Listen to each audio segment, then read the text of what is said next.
অল্প সময়ের ক্যারিয়ার হলেও ছোট পর্দার কাজ দিয়ে প্রশংসিত হয়েছেন তানজিম সাইয়ারা তটিনী। এবার প্রথমবারের মতো ওয়েব সিরিজে কাজ করতে যাচ্ছেন নাটকের এই আলোচিত মুখ। আগেও ওটিটিতে কাজ করেছেন তটিনী, তবে সেটি ছিল একটি অ্যান্থোলজি সিনেমার একটি পর্বে। চরকির অ্যান্থোলজি সিনেমা এই মুহূর্তের কল্পনা পর্বে দেখা গিয়েছিল তাকে। এবার ওটিটি প্ল্যাটফর্ম বিঞ্জের একটি ওয়েব সিরিজে দেখা যাবে তাকে। নাম ঠিক না হওয়া সিরিজটি পরিচালনা করবেন সানি সানোয়ার। উদ্ভট ফুটের পিঠে চলেছে স্বদেশ। প্রায় 2 বছর পর ওয়েবে কাজ করার প্রসঙ্গে তটিনী বলেন, আমার কাছে মনে হয় যে কোনো কাজের শুরুটা ভালো কিছু দিয়েই হওয়া উচিত।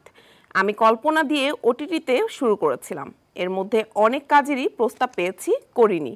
ওয়েব সিরিজ বা ফিল্মে কাজের প্রতি আস্থা তৈরি না হলে করা ঠিক না, যে কারণে এতদিন ওয়েবে কাজ করিনি। ওয়েবে কাজগুলো সাধারণত সময় নিয়ে প্রস্তুতি নিয়ে নির্মিত হয়, ভালো কাজের সুযোগ থাকে এখানে। নতুন সিরিজটির গল্প, চরিত্র ও নির্মাণের পরিকল্পনা শুনে ভালো কাজের বিশ্বাসের জায়গাটি পেয়েছি, তাই রাজেছেন তটিনী। ওটিটি কাজ করলেও ছোট পর্দা নিয়ে নিজের ভালো লাগার কথা জানিয়ে তিনি বলেন, নাটকই এখন আমার প্রথম পছন্দ। হয়তো অভিনয় জীবনে কখনোই নাটক বাদ দিতে পারবো না। ওটিটি দিয়ে আমার ভালো কাজের যাত্রা শুরু হয়েছিল ঠিকই, কিন্তু নাটক আমাকে সারা দেশের মানুষের কাছে পৌঁছে দিয়েছে। আসেন আসেন আসেন আসেন, ভালো হচ্ছে। কেউ হতে অস্ট্রেলিয়াটা ভরে যাচ্ছে। আমারও দিন আসবে, আমি দেখিয়ে দিব।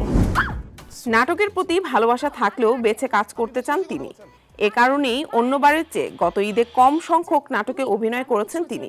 ঈদে 5টি নাটকের মধ্যে ভেতরে বাইরে, ভালোবাসার প্রথম কদম ফুল, লাভ সাব ও লাভিং ফ্রেন্ড নাটকের জন্য প্রশংসা পেয়েছে। বেচারাকে অনেক ড্রাগস খাওয়াইছে। থ্যাংক গুডনেস, তবু যে সে জানে বেঁচে গেছে। এক্সকিউজ মি আবির, আবার কোন ব্লেম দিতে আসছেন?